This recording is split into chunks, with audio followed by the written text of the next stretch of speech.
Desde el silencio está la voz que retumba. Con debilidad, mi silencio no es sumisión, es pura dignidad. Con sabiduría y fuerza, mi camino defiendo. Que me quiera manipular se está equivocando. Creyeron que podían pisotearme, hacerme sentir menos. Usando palabras dulces, ocultando sus venenos. Cuidado. Pero abrí los ojos, vi la trampa que tendían. Ahora mi voz se alza, la verdad se irradia. Creyeron que podían pisotearme, hacerme sentir menos.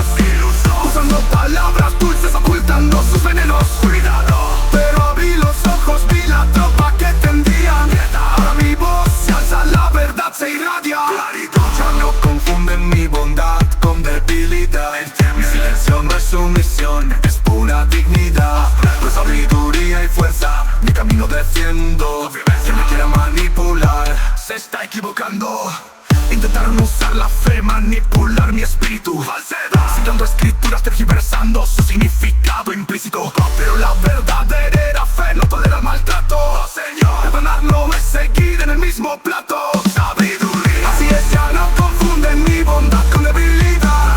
Mi silencio no es sumisión, es pura dignidad. Con sabiduría y fuerza, mi camino defiendo. Quien me quiera manipular se está equivocando. Soy hombre sabio con propósito y valor, que entiende sus límites, conoce su interior. No busca aprobación, solo su crecimiento. Evolución que nace del ente.